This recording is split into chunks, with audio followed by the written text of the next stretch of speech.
Agora nós vamos falar com uma pessoa super especial hoje com relação aos medos. Então ela veio perguntando sobre alguns medos, quais poderiam ser as causas desse medo, e tá aí ela, Claudenice. Bom Oi, dia, Claudenice. Tudo bem? tudo bem? Dá uma. Isso, arruma aí a câmera pra gente ver você direitinho aí. Aí! Bom dia a todos, bom dia, Ivan. Bom dia! Então, me diz uma coisa de começo. Quem é você, Claudenice? Conta aí pro pessoal quem é você, o que que você trabalha. Olha, eu sou Claudenice, eu sou fisioterapeuta, eu trabalho com a microfisioterapia, trabalho com as leis biológicas, estou estudando a psicogenealogia e tá aqui, né, hoje de manhã, é mais uma oportunidade, né, porque eu falo assim que o Ivan, ele não é o nosso professor, né, o Ivan é aquele que está conosco em todos os momentos, para tirar as nossas dúvidas, para nos acompanhar nos nossos estudos. Então, assim, para mim, é uma gratidão muito grande, Ivan, a você, né, de estar me dando essa oportunidade e de trazer mais conhecimento para nós e dessa forma eu poder ser curada e levar, né, de uma forma mais clara, mais completa para os meus pacientes essa cura. Então, assim, é uma barreira estar aqui hoje de manhã, né? Mas eu tenho certeza que você tem muitas coisas para partilhar e para trazer conhecimento. E aí, é por isso que eu estou aqui hoje, né? Então, assim, é uma gratidão muito grande mesmo, tá? Eu que agradeço você ter superado o medo aí da câmera e tá aí na frente aí para falar com a gente hoje, né? Então, já que nós vamos falar de medo, você está ultrapassando um deles, né? Da maneira. Você tá, você tá com o microfone? Estou consciente. Tá. Sim. Então, beleza. Então, beleza. Me diz uma coisa. Primeiro, para a gente começar. Você está dentro do curso Origens, está fazendo Sim, ele online. eu estou dentro do curso Origem, né? Em 2018, eu participei, né, do congresso, né, com o Ivan, onde ele levou vários profissionais que trabalham com técnicas integrativas. Em 2019, agora eu fiz online também, né? Estou vendo um tanto de palestras. Assim, os conhecimentos através do Ivan não para, né, Ivan? Então, Não- assim, é uma oportunidade, né? Fazer o curso com o Ivan dentro das leis biológicas é uma oportunidade para todas as pessoas que querem trabalhar o ser humano na parte física, mental e emocional, né? Então, assim, é uma gratidão grande. E você vai estar com a gente lá aí em Belo Horizonte, né? Dia 12 a Sim, 16 no curso Origens presencial também, né?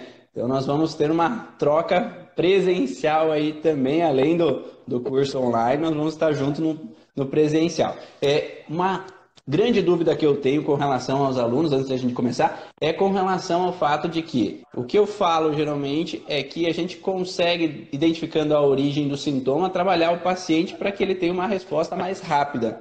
Você conseguiu ver essa resposta nos teus pacientes, assim, de entender lá a base, da onde que veio o processo e eles poderem melhorar mais rapidamente? O Ivan, sim, né? Graças a Deus, dentro das leis biológicas. Eu não consigo trabalhar sem leis biológicas, né? Então, os estudos do Dr. Hahnemann, né? Eles nos trazem um esclarecimento, um embasamento muito grande para a gente, junto com os pacientes, buscar a origem, né? Onde que foi o gatilho, onde que foi o DHS, né? Que ativou os sintomas quais eles trazem dentro do nosso consultório. E o medo, né? Os pacientes chegam relatando várias relações em questão ao medo. E aí eu estou tendo, né, dentro do meu consultório, muitos pacientes que vêm buscar respostas, né? Encontrar onde está o conflito dos medos. E aí medo de altura, medo de avião, medo de água. E isso que eu quero assim, que o Ivan nos ajude a orientar um pouco mais. Por quê? Eu estou conseguindo encontrar junto com os pacientes DHS, estou buscando as histórias, né?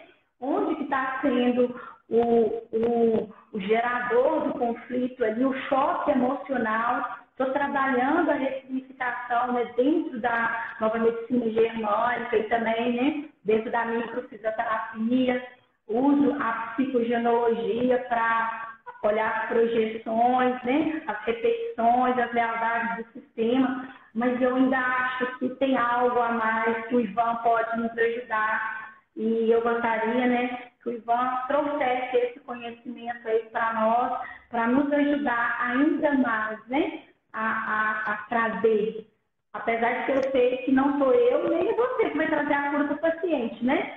Mas a partir do momento que a gente traz um conhecimento com embasamento para os nossos pacientes, junto com eles, a gente trabalha essa ressignificação, tanto nas leis biológicas, quanto na microfisioterapia, na psicogenologia, a possibilidade desses pacientes ter uma melhora ainda é muito maior, né, Ivan?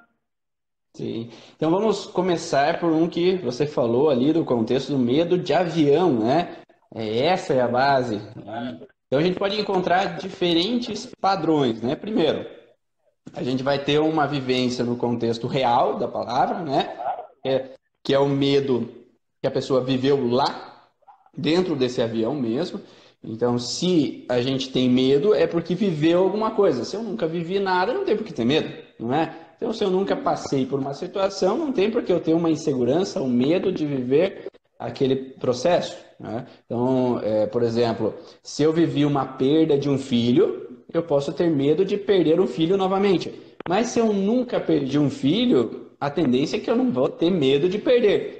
Só que a gente sabe, né, no curso Origem Avançada, a gente fala do transgeracional, né, que é estudado também na psicogenealogia, que é estudado na microfisioterapia, na constelação familiar.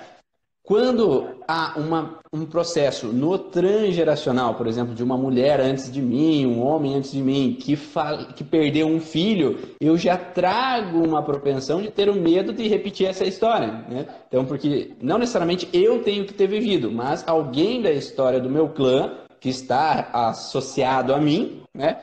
Ele trouxe essa memória de informação de bloqueio que faz com que eu tenha medo de repetir esse padrão conflitivo, esse sintoma. Então, primeira coisa que a gente vai olhar é o medo real. Então, eu tenho medo de avião, então significa que eu vivi uma turbulência no avião, eu vivi uma situação de insegurança dentro do ambiente de avião, ou eu vivi uma situação de passar mal ou ver alguém passando mal dentro do avião. Não necessariamente eu posso ter medo de que o avião caia, mas às vezes eu posso me sentir mal dentro do avião por uma releitura de uma memória que eu vivi dentro do avião. Então, eu tive um paciente, por exemplo, que tinha síndrome do pânico dentro do avião. Ele era piloto, né, de avião, porque em um voo anterior à primeira crise que ele teve uma pane no avião. Então, naquele momento da pane, passou, por exemplo, 30 minutos de voo, teve a pane. Na próxima viagem, quando chegou nos 30 minutos de voo, o cérebro dele reativou a leitura daquilo que aconteceu. Então, ele teve uma síndrome do pânico, um estímulo, né, do cérebro reativando a leitura daquilo que aconteceu. Só que a síndrome do pânico geralmente vem depois que eu saio do estresse, não na hora que eu estou no estresse. Então, ali, quando ele relaxou, que passou os 30 minutos e não aconteceu a pane, ele relaxa, mas lembra que depois de relaxar tem uma crise epileptóide. Então, nesse pico da crise epileptóide tem geralmente a síndrome do pânico. Então, naquele momento, ele reativou aquele padrão de ameaça, de perigo que ele viveu anteriormente. Então, essa seria uma das possibilidades. Caiu, Claudius! Dá uma olhadinha se o encaixe do teu fone no celular, ele tá bem encaixado, que é como se estivesse dando algum ecozinho ali. Eu vejo só se ele está bem encaixado no celular. Melhorou? No celular, tu olhou ali, desencaixou do celular e colocou de volta o fone? Então, eu estou fazendo no tablet, Ivan. Bom. Então tá. Então vamos ver. Essa é uma das possibilidades, né? Então, um exemplo de um paciente. A outra situação pode ser num contexto de que venha no transgeracional alguma informação sobre avião, que pode ser um contexto de que alguém da história da família tenha vivido alguma situação relacionada ao avião, né? Então, por exemplo, vieram da Segunda Guerra Mundial e lá eles viam aqueles aviões passando e aqueles aviões passando representavam perigo de morte, de pessoas que poderiam dar tiros, soltar bombas e tudo mais, e representar um senso de perigo ou de ameaça naquele momento. Então, poderia ser uma possibilidade esse transgeracional vir nessa informação, então, de perigo, de ameaça, de ataque com relação ao avião. Então, seriam coisas reais. Ou mesmo eu ver na televisão, então, 11 de setembro de 2001, eu estava na frente da televisão e eu vi aqueles aviões caindo sobre a Torre Gêmeas. Então eu vi aquela situação, aquela cena que me representou um sentido de morte, né? Então um avião caindo nas Torres Gêmeas, todo mundo morrendo. Então aquela lembrança que eu tenho sobre avião. Então, eu era criança e vi o avião caindo. Então a sensação daquela criança é que avião é perigoso, porque avião vai cair e a gente vai morrer. Então, às vezes, se eu tenho a lembrança de um momento trágico que eu vivenciei na minha vida, eu encaro aquilo como de uma forma real e de uma ameaça naquele sentido. Não sei se está dando para entender.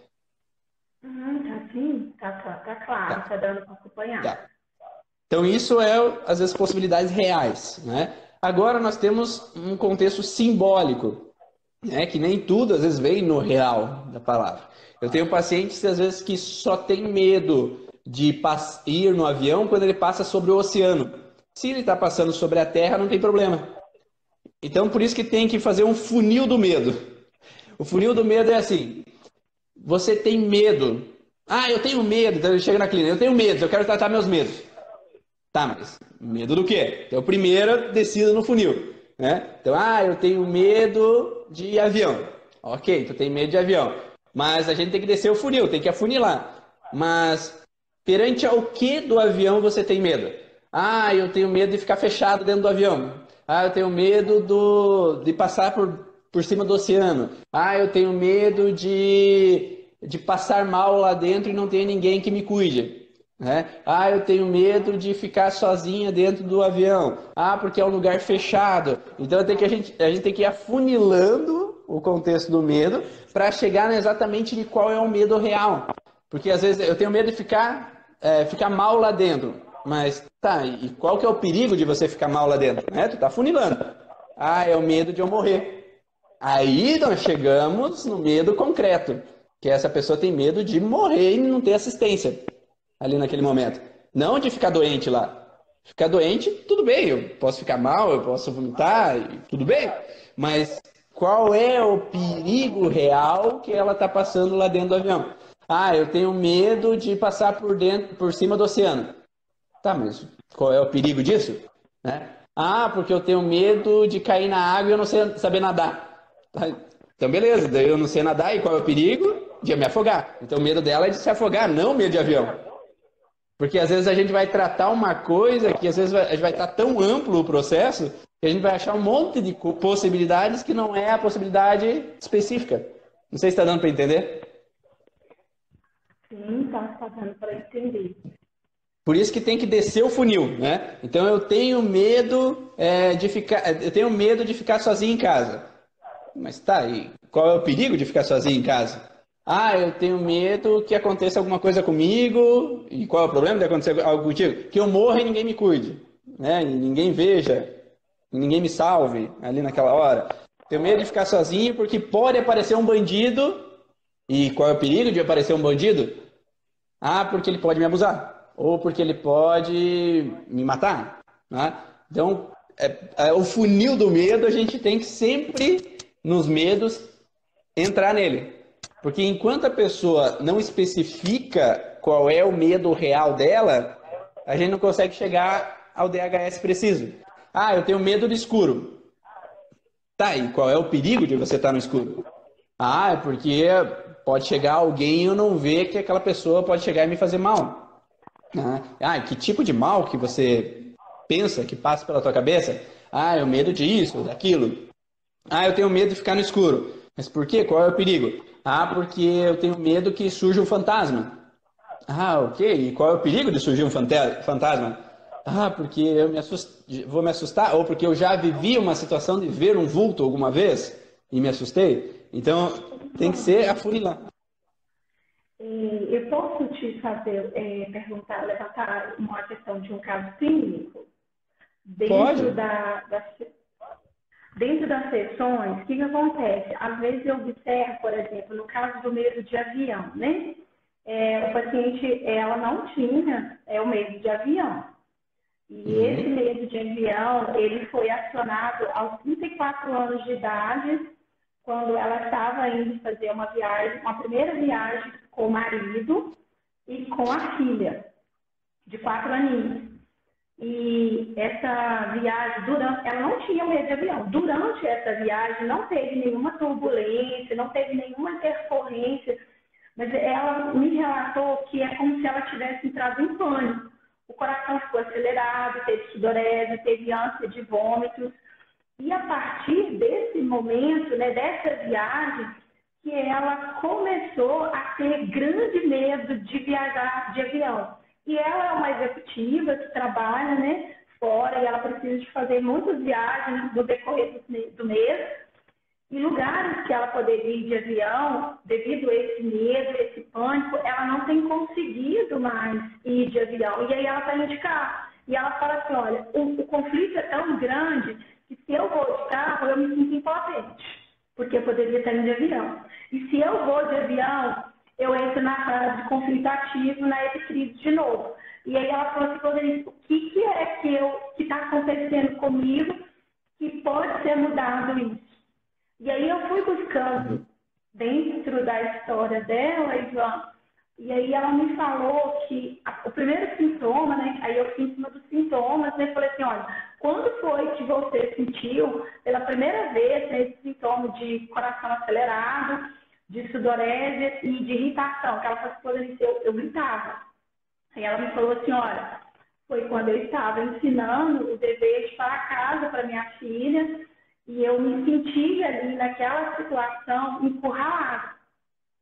E aí eu fui fazendo uma descida, como você falou, eu fui buscar, né, onde que foi, né, o choque, o DHS que ela poderia ter vivido. E aí ela me relatou que aos 8 anos de idade ela teve que mudar, né, devido a uma necessidade financeira, junto com os familiares dela, de uma cidade que ela nasceu para uma outra cidade, porque os pais justificavam que estaria buscando uma condição financeira melhor. E aí dentro desse contexto, ela teve que mudar de escola também, né? Quando ela chegou na sala de aula, ela percebeu que os amiguinhos dela, com 8 anos de idade, já estavam, né, numa terceira série, e lá no interior, ela veio da segunda série primária. E aí ela falou assim que os amiguinhos começavam a rir e ela se sentia extremamente encurralada naquele território ali, como se ela não pertencesse a esse território. E aí depois, quando ela foi ensinar, aí eu junto com ela ressignifiquei, né? Ajudei ela a criar um novo olhar sobre essa vivência, que foi o disparador, né? Quando ela estava ensinando o dever de casa para a filha dela, eu falei assim, olha, só está acontecendo isso por causa, né, desse evento que você viveu lá aos 8 anos de idade, onde você sentiu encurralado, onde você sentiu que era diferente, e aí quando você vai ajudar a sua filha ali numa tarefa que para você naquela época era difícil, pode ser, vamos olhar esse disparador, será que isso faz sentido para você? Aí ela falou assim, faz, estou sentindo.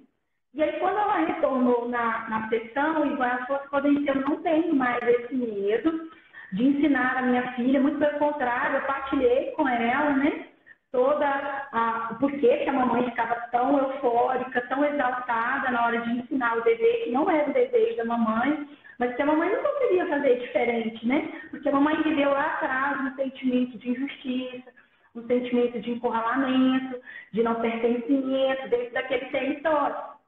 E aí ela falou assim, minha vida, minha relação com minha filha, ela mudou a partir daí. E aí, isso, né, traz para a gente, né, Ivan, esse desejo de continuar buscando conhecimento, de continuar estudando, né, dentro das leis biológicas e dentro dessas técnicas integrativas, né? Então, assim, no avião, para pacientes que não teve nenhum conflito durante a viagem, né, de avião, mas que tem esse programante aí vivido, né, aos 8 anos de idade, você acredita que poderia ter mais algo lá dentro da geração de mulheres que teve que sobreviver diante de algum conflito? O que é que você acha que pode? Tem duas coisas que me vêm na cabeça, tá? Dois processos. Eu estava vindo numa linha quando você começou a falar e depois eu mudei a linha de pensamento, tá? Eu vou começar pela linha que eu mudei, tá? Porque, a princípio, sim, talvez teria coerência nesse sentido que você fala, de a pessoa se sentir encurralada, se sentir presa a uma situação, ou forçada a mudar o cronograma ali, principalmente no contexto de viagem, mudar de cidade, mudar de colégio, isso trazer um transtorno para ela, né? Então, isso pode fazer com que ela seja meio territorial no contexto de querer estar no controle da situação. Então, enquanto eu quero estar no controle da situação, que era o que eu ia falar posteriormente ali, que eu falei do real e agora o virtual, que o avião a gente não está no controle. No avião, eu estou sendo só... Tem que ficar sentado e o piloto está dirigindo, está pilotando. Eu não estou no controle da situação. Muito menos no controle se o voo vai sair ou não. Então, se naquele dia da viagem o voo talvez não aconteceu nada, mas ela tivesse medo que o voo não partisse, que ela não chegasse a tempo no aeroporto, que o voo pudesse atrasar, ou que o voo pudesse ser cancelado, que acontecesse alguma coisa que ela perdesse o controle sobre a viagem. Ela entraria no estado de alerta e quando o voo partisse, eu relaxo. Mas daí eu tenho a crise epileptóide, que daí dá a crise de palpitação, né? Então, quando eu estou no controle da situação, minha filha está fazendo da forma que eu quero as atividades, ok? Mas se ela não faz do jeito que eu quero, as coisas não estão fluindo, ela não anda do jeito que eu gostaria, eu posso não estar no controle. E daí acabo tendo uma mínima dose, talvez, da palpitação, uma mínima dose daquele incômodo naquele momento, né? Mas sim, lembra que sempre para desencadear um sintoma, a gente tem que ter, em geral, 3 traumas. Você falou do despertante ali, disparador, né, que você falou, que é ali aos 8 anos de idade. Você falou de uma situação que pode ter vindo antes. Tu falou do estudo da filha, né? Que daí é o despertante. Tu falou talvez lá aos 8 anos de idade, que quando ela mudou, que é o programante da situação, de ela se sentir encurralada na situação de ter que mudar de cidade, ter que ficar numa outra situação. Só que qual é o pré-programante? O antes do programante, o que veio na programação daquele sentido. Você trabalhou 2, mas está faltando 1. Que muito pode ser e muito frequentemente acontece no parto, que ela não está no controle de uma situação em perigo onde é que ela não consegue sair daquele lugar. Ou no início da gestação, onde acontece alguma situação de uma gravidez não muito bem aceita, onde é que ela está encurralada, num lugar fechado, que ela não pode sair daquele lugar, que é o útero. E essa representação, cada vez que ela está encurralada em algum lugar... Pode ser lugar fechado, pode ser eu estou fechada num banheiro, eu estou fechada numa sala, numa ressonância magnética. Então, ou alguém está me abraçando muito forte, eu não gosto de me sentir encurralada. Eu prefiro eu abraçar por cima do que as pessoas me abracem. Então, eu tenho que partir com a iniciativa. Se eu partir com a iniciativa, tudo bem, eu estou no controle. Mas eu ter que me submeter a ficar presa a uma outra pessoa me segurando, me forçando, daí pode ser incômodo. E isso acontece frequentemente com crianças, né? Que elas têm que ser pegas para dar uma vacina, tirar sangue, e tudo mais, então tem que estar segura. E se lá na gestação, em algum momento, criou essa relação de se sentir presa, né? Então, sentir encurralada, uma situação onde que a mãe descobre que está grávida e não era um bom momento. Ou tem um perigo de um aborto, um sangramento, que ela tem que ficar deitada e ela não gosta de ficar parada. Então, ela está presa a uma situação que ela não consegue sair. Ou no parto, o parto não está andando na velocidade que gostariam, não está saindo, a mãe trava, às vezes sem querer, né? O contexto da dilatação e às vezes não está saindo, tem que fazer uma cesárea, por exemplo. Então, cria uma sensação de eu me sentir presa a uma situação de ameaça, de perigo. Então, cada vez que ela vive essa situação de novo, ela repete o padrão. Então, se foi essa sensação de sentir como a mãe me prendendo, então a mãe tinha medo de perder e daí ela começa a ter contrações do miométrio para proteção, para segurar aquele feto, para não ter o aborto. Então, a criança se sente como? Presa, né? Porque o miométrio está sufocando ela, está prendendo ela. Então, cada vez que a mãe cobra ela demais na hora das atividades, por exemplo, quando criança, né? Então, a mãe fica pressionando, ela se sente encurralada, se sente presa. Se uma professora fica pressionando, se os colegas ficam pressionando. Ou, se lá naquele momento do voo, ela se sente pressionada porque ela precisa chegar a tal horário porque ela tem uma reunião na volta. Ela precisa ir rápido porque se não chegar a tempo vai acontecer alguma coisa, que ela vai perder o outro voo, a conexão, então o voo tem que sair na hora e ela está calculando ali no relógio porque ela tem que estar no controle da situação. Então são várias as possibilidades, né? Ou pode ser algo no transgeracional, que alguém possa ter vindo, por exemplo, lembra do contexto do passar pelo oceano? Alguém no transgeracional veio de barco e teve um problema no oceano, onde às vezes pessoas da família morreram e tiveram que jogar para fora do barco. Passar pelo oceano foi perigoso por algum motivo, que eu fiquei doente, eu tive medo de morrer no barco, ou tive alguma situação que era frustrante sair do meu país e vir para o Brasil. Inúmeras possibilidades, né? Mas foca realmente no sentir sufocado, sentir preso, pressionado. Talvez tenha algum padrão nesse sentido mesmo, só que um pouquinho antes, tá? E às vezes um pouquinho antes a gente pode olhar lá no genossociograma, né? Quando você vai analisar o genossociograma, depois no curso avançado nós vamos falar disso, ou lá na psicogenealogia, vamos olhar o genossociograma, ou na micro tu vai no transgeracional, pai, avós, ou vou lá no momento fetal, ou no momento de parto, no começo da vida. Então, você vai regredindo. Então, tu chegou até os 8 anos de idade, mas tu poderia voltar um pouco mais para trazer talvez uma outra informação que possa ter vindo um pouco antes. Porque se ficou essa informação, se ela vive de novo esse processo de não estar no controle, ela pode voltar ao sintoma. Não com relação a ensinar a filha, porque ensinar a filha tu corrigiu. Esse controle ela saiu desse processo. Mas qualquer outra coisa de não estar no controle sobre uma reunião, não estar no controle de chegar atrasada perante uma outra situação, ela ainda pode estar no despertante, ainda pode ser desencadeado e voltar à insegurança, né? Então, você está no pensamento certo, mas talvez voltar um pouquinho mais pode fazer você achar exatamente o primeiro padrão, né? Então, você fez o funil, viu que o problema dela não é o avião, mas sim sentir pressionada com uma situação onde eu posso talvez chegar atrasado ou não estar no controle de uma situação. Então podia fazer o funil um pouquinho mais para saber o que sentir pressionado é o problema. Qual que é o perigo de ser pressionada? Porque as pessoas podem me criticar se eu errar. Mas daí, qual é o perigo que se elas possam te criticar? É o perigo que elas não vão me amar, ou elas vão me deixar. Ou é um perigo que vai ter uma briga se eu não tiver no controle. Alguém vai morrer se eu não tiver no controle, sabe? Então teria que afunilar um pouquinho mais esse funil para saber o porquê que é perigoso não estar no controle. E é mais intuitivo dela, porque provavelmente não seja consciente, tá? Então o que vem a primeira coisa na tua cabeça quando você não está no controle? Eu tenho medo que algum perigo aconteça, eu tenho medo que eu atropele alguém dirigindo o carro, tá? Eu tenho medo, então às vezes eu tenho medo de dirigir, mas por quê? Qual é o perigo de você dirigir? Não sei, não sei. O que de pior pode acontecer? Eu atropelar alguém. Alguém me criticar por eu fazer uma barbeiragem.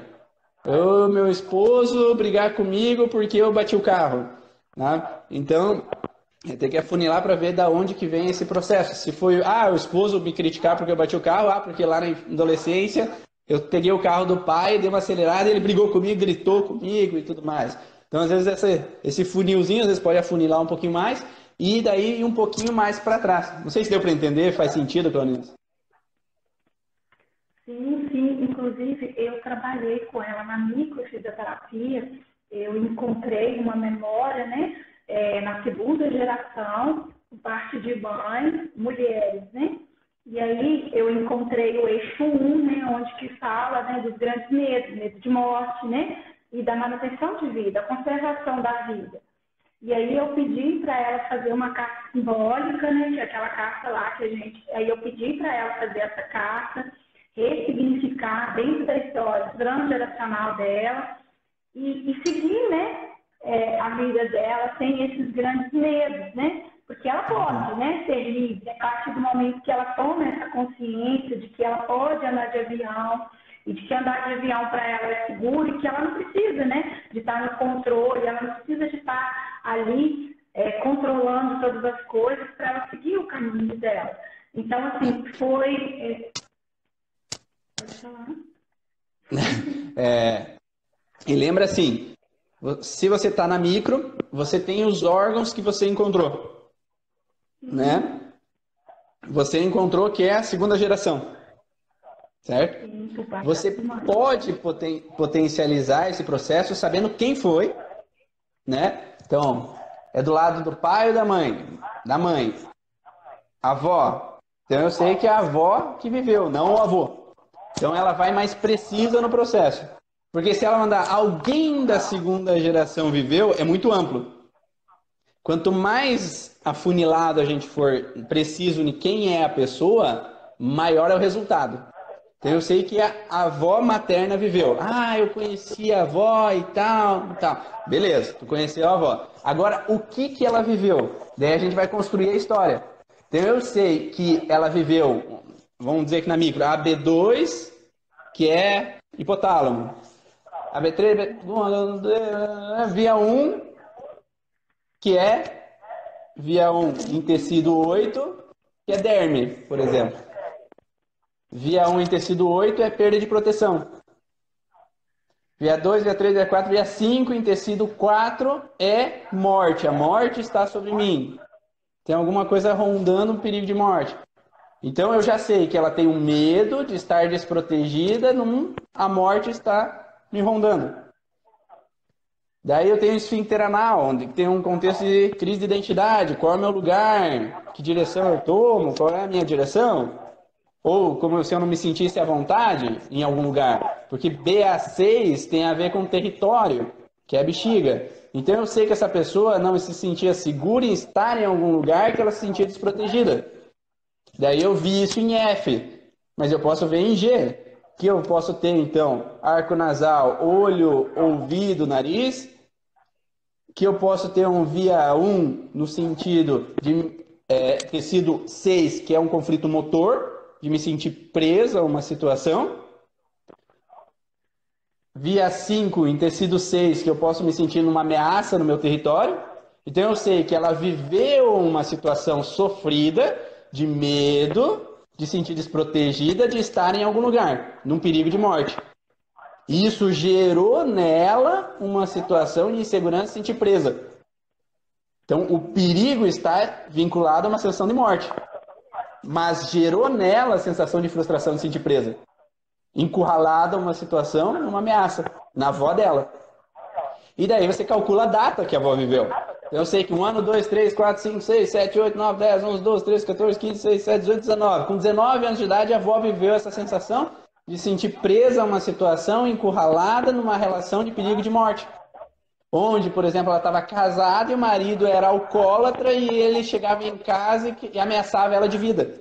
Então ela se sentia presa dentro de casa sem poder fugir, porque lá naquela época ela não podia se separar, e ela tinha que ficar presa sobre essa situação e não poder ir embora. Então, se você precisa mostrar para ela, e ela, é verdade, meu avô era alcoólatra, ele atirava quando bebia, minha mãe falava isso, e a minha avó ficava sempre no medo e se sentia submissa àquela situação. Quanto mais preciso, você sabe no que você tem que fazer a carta. Porque senão você vai fazer uma carta aleatória e não precisa. Porque eu tenho que fazer uma carta de perdão ao meu avô, porque meu avô causava um mal à minha avó. E hoje eu agradeço a minha avó por todo aquele sofrimento que ela viveu, porque se ela não tivesse ficado naquela situação, eu não estaria aqui. Então, obrigado por ela ter ficado naquela situação encurralada, ficado presa naquela situação, porque assim ela teve minha mãe e a minha mãe me teve. Ó, a mãe dela teve ela, né? Não sei se está dando para entender. Porque Sim, o nosso seria o objetivo é pré-programante. precisão. Seria o Oi? pré-programante, mas não é Ivan. Exatamente, é o pré-programante. Então é uma Entendi. possibilidade, né? Porque nós falamos de simbólico, né? A sensação de me sentir encurralada, uma situação presa que eu não tenho rota de fuga. Eu estou presa dentro de casa, eu não posso fugir. Eu estou presa dentro do avião, eu não posso fugir, né? Entendi. Então seria uma possibilidade. A outra possibilidade, essa era a primeira possibilidade que eu falei. A segunda que eu mudei, né, de pensamento. A primeira possibilidade que eu pensava ali naquele momento é que ela pode ter uma síndrome do pânico dentro do avião, não por causa do avião. Porque tu falou que ela teve uma síndrome do pânico, e a partir daquela síndrome do pânico, entre aspas, né, palpitação, sintomas ali que ela teve no avião, que ela começou a ter medo de viver aquilo de novo no avião. Porque às vezes ela não tem medo do avião, ela tem medo de passar mal de novo dentro do avião. E se não for o medo de avião, né? Por isso a funil, né? Porque ela pode não estar no medo de não estar no controle, de passar mal dentro do avião ali, porque ela já passou mal dentro do avião. E esse passar mal dentro do avião veio por causa talvez de um outro conflito. Então o conflito de passar mal dentro do avião, ele trancou um outro conflito. Porque daí, se a gente olhar, ela pode ter tido uma síndrome de pânico por fase de resolução de uma situação. Porque talvez, em outro momento que ela viajou, o esposo talvez falou para ela, eu não aguento mais você viajando, se você viajar mais vezes eu vou me separar de você. Ou eu não aguento mais ficar com meus filhos aqui sozinho, você viajando para trabalho, por exemplo. E daí ela tem uma ameaça de medo de perder aquele território dela, pegando a veia coronária, artéria coronária. E aí, quando ela viaja com ele, ela, enfim, ela tá com ele. Tá tudo bem, foi tranquilo, eles foram felizes naquele momento. E quando ela tá na volta, ela relaxa perante essa situação. Ou outro voo que eles tiveram em outras férias, teve problema, o marido discutiu com ela, ele bebeu e elas tiveram algum desentendimento e ela teve medo de se separar, né? Pegando medo de perder o que é meu, né?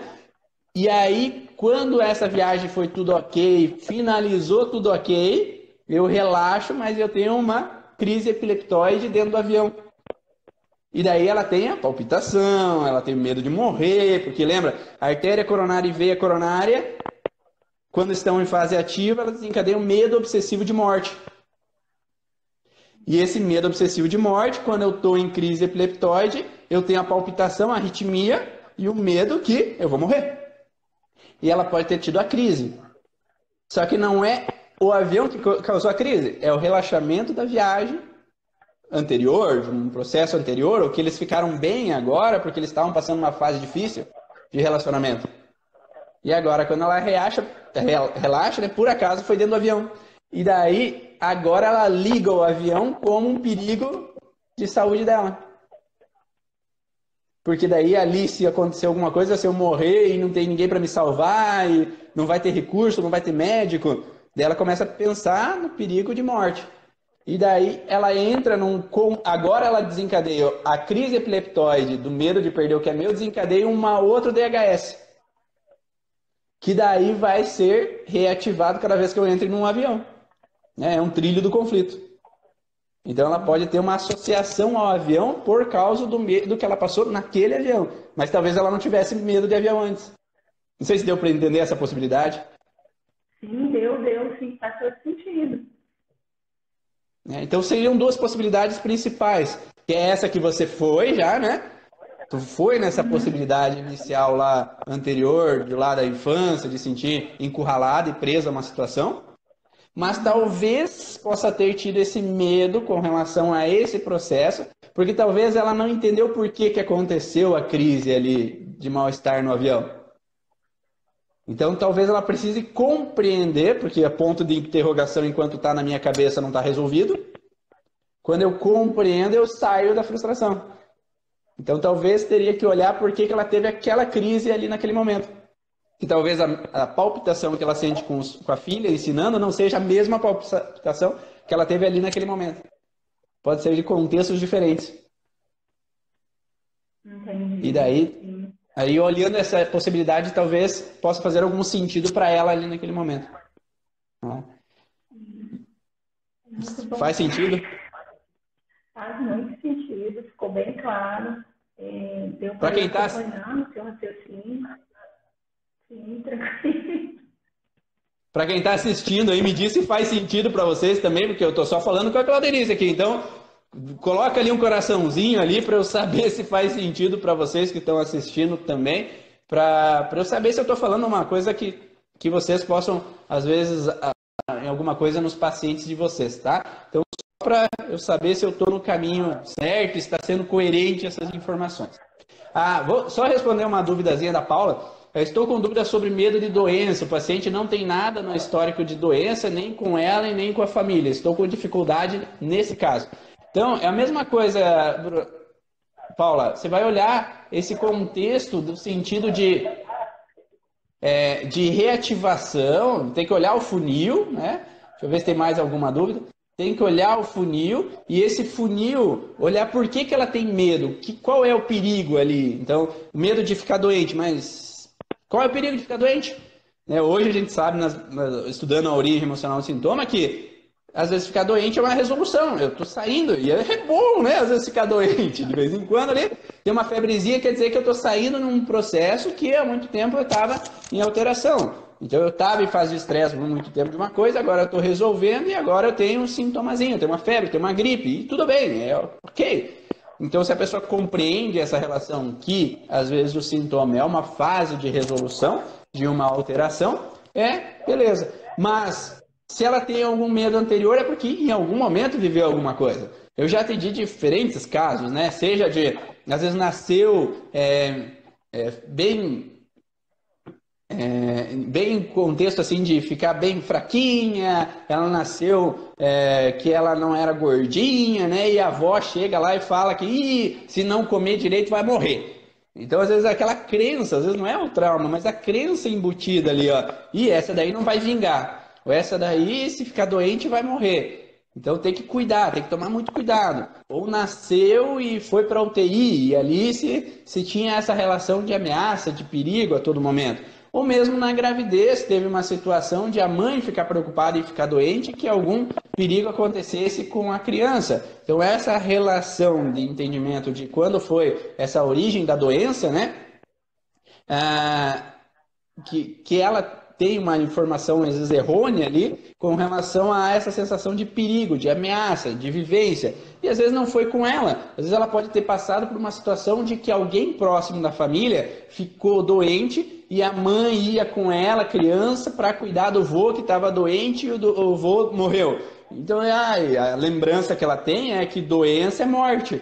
Então, enquanto ela tem essa associação com relação ao que ela viveu na infância, ela vai ter medo de ela ficar doente porque o vô dela morreu quando ela era criança. Ou, nesse sentido, né, sempre quando eu tenho pacientes que têm câncer, eles associam-se a outras pessoas que eles já viram da família, ou eles já viram de parentes, ou eles já viram de amigos que morreram daquele câncer e acabam tendo esse medo iminente que elas vão morrer também como aquelas pessoas que elas acompanharam. Então esse entendimento ela tem que compreender de onde que veio essa primeira pessoa. Nem sempre é fácil lembrar quando eu vivi, às vezes a gente está bloqueado com a informação e acaba não chegando naquela possibilidade de lembrar, né? E ali fica um bloqueio de informação de que a doença realmente é um perigo de vida, de eu me sentir desprotegida, e aí acaba entrando uma ativação de processo. Ou mesmo de se é uma terapeuta. Se você, como terapeuta, às vezes trabalha no hospital, você trabalha com pessoas com problemas, e você perde pessoas da tua mão com doença, com disfunções, você acaba tendo medo de ativar o mesmo sintoma daquelas pessoas e morrer com aquela doença que o teu paciente passou. E aí fica numa alucinação, né? Numa neurose. O que são as neuroses? Eu já presenciei isso e eu não quero sofrer de novo com isso. Ou eu acabo tendo medo do que pode ser que vai acontecer. Então, esse é um medo na nuca. Pega, então, a retina, o corpo vítreo. E se eu tenho a retina e o corpo vítreo afetado dos dois lados cerebrais, eu tenho um medo perseguitório. E o medo perseguitório pode ser não somente de pessoas que possam me atacar, de pessoas que possam me fazer mal, mas pode ser também de um sentido de que as bactérias vão me fazer mal, os vírus vão me fazer mal, ou o tumor vai me fazer mal. Então é um medo do que eu não conheço. Então, como eu não conheço o funcionamento do tumor, eu não conheço o que ele pode fazer, eu tenho um medo obsessivo, né? Com relação à possibilidade do que aquilo pode me causar posteriormente. E aí pode gerar, então, a sensação de sofrer antes do tempo. Eu já começar a pensar todas as possibilidades. Só que eu não vou pensar as possibilidades boas. Eu vou pensar nas possibilidades do pior que pode acontecer. Por que isso? Porque se eu penso, se eu não antecipo, é como se eu fosse pego de surpresa, né? Então, eu recebo o diagnóstico, eu passo por um mal-estar, então eu tenho aquele susto. Mas se eu já imagino que aquilo vai acontecer, fica um processo assim, eu sabia que isso ia acontecer. É como se não doesse tanto. Então fica uma antecipação como uma preparação para evitar sofrer tanto. Só que nisso eu sofro antes do tempo por uma coisa que às vezes nem vai acontecer. Então essa alerta fica numa sensação de preocupação antecipatória sobre possibilidades. E daí eu fico lançando várias possibilidades. Se acontecer isso no exame, eu vou fazer isso, eu vou fazer aquilo. Se acontecer aquele outro, eu vou fazer isso, eu posso morrer. Se acontecer aquele outro, eu vou tomar essa direção, aquela outra. Então eu fico jogando possibilidades. Não sei se ficou claro, deu para entender essa relação, mas esses medos podem ser o medo frontal, que pega então a tireoide em ectoderma ou as brânquias em ectoderma, que eu vou ter medo de repetir a história do que eu já vivi, e o conflito motor ele também entra nesse medo frontal. Então é por isso que, como você falou ali, Claudenice, sobre a sensação de me sentir encurralado, pega conflito motor, que fica nessa região cerebral, e aí eu entro numa relação de sentir presa a uma situação de viver de novo aquilo. Então já houve alguma história nesse sentido. Se é um conflito motor. Agora, se é um medo na nuca, se é um medo do desconhecido, pega a retina, corpo vítreo, eu tenho medo do que pode ser que vai acontecer. Então eu começo a alucinar com possibilidades que eu nunca vivi, mas que pode vir a acontecer. E daí eu fico num pensamento obsessivo antecipatório. Tá? Tranquilo essas informações? Eu vou olhando as horas aqui, porque está encerrando o nosso tempo, né? Que o Instagram ele encerra depois de 1 hora. Então, lembrando, para quem tem interesse de receber todas as notificações das aulas, dos vídeos, das informações que eu passo toda semana, porque como o Instagram, o Facebook, ele não disponibiliza todo o material, você não recebe as informações de todos os vídeos, todas as aulas, todas as dicas que eu passo. No Telegram, que é o nosso grupo, no canal do Telegram, vai ter todo o conteúdo. Então, se você achar interessante esse conteúdo, aquele, você vai poder ter a lupinha lá para você pesquisar. Eu quero saber sobre os conflitos relacionados a sentir preso, conflitos motor. Eu clico lá, escrevo conflito motor. Daí vai direto lá para o áudio que eu falo sobre conflito motor. Fibromialgia, vai direto para o áudio lá que você vai saber sobre fibromialgia. Então lá tem a possibilidade de você pesquisar o que já tem de áudio, e se você entra depois que eu lancei esses vídeos, vai ficar tudo lá no WhatsApp, você só pode ver os vídeos que vem depois de quando você entra. Lá você vai ter uma outra possibilidade. Então baixa o Telegram no teu celular e daí você clica ali no meu perfil do Instagram, que tem o link para entrar no grupo do Telegram, que você vai ter todo esse conteúdo disponível para você. Se você quer assistir, você assiste. Se você não quer, não assiste, mas vai estar lá. Vai estar disponível para você ter acesso. Então vai ser um grupo exclusivo e eu vou lançar dicas, áudios de outras dicas que eu tenho aqui quando eu atendo um paciente sobre tal patologia. eu acho interessante disponibilizar, então vai ser áudios exclusivos que outra plataforma eu não posso disponibilizar. No Instagram, no Facebook, não tem como eu disponibilizar um áudio rápido ali sobre uma dica que eu vivi ali naquele momento ali do atendimento. Então eu vou ali rapidinho, sem iluminação, não tem que eu ficar preparando todo o ambiente para você conseguir me ver de uma forma melhor. Ali vai ser rapidinho, eu vou poder falar rapidinho para você entender um pouquinho mais sobre algumas dicas ali. Então, acessa lá no perfil que você vai ter todo esse conteúdo. Como foi para você, Claudinice? Deu para compreender? Deu para compreender, ficou tranquilo, foi ótimo, tá, João? Muito obrigada mesmo por essa oportunidade, né?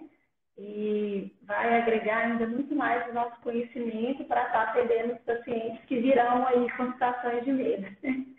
Eu espero que sim. Então, a dica de hoje é o funil do medo, né? Então, ir funilando esse perfil do medo ali até chegar no medo real daquela pessoa e não no medo alucinatório dela, né? De ela ficar, eu tenho medo, mas eu não sei do que é. Então, afunilar esse processo e indo para trás, né? No processo da vida até chegar onde possa ter tido esse DHS, essa informação inicial que possa ter trazido essa alteração. Eu espero que tenham gostado.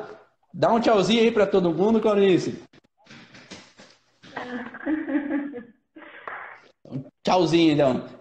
E nos vemos de 12 a 16 de fevereiro lá em BH. Ainda tem algumas possibilidades de entrada de alunos lá, então está quase encerrando as inscrições lá de BH, 12 e 16 de fevereiro. Quem tiver interesse, manda aí para mim no direct ali, alguma perguntando que quer saber um pouco mais, que estou à disposição para mandar as informações para vocês.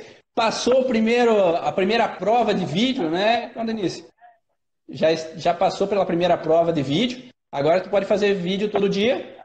E a Claudenice foi embora. Então, obrigado pela presença de todos aí. Te vejo lá dentro do canal do Telegram. Já eu vou mandar um áudio para você. Grande abraço. Tchau.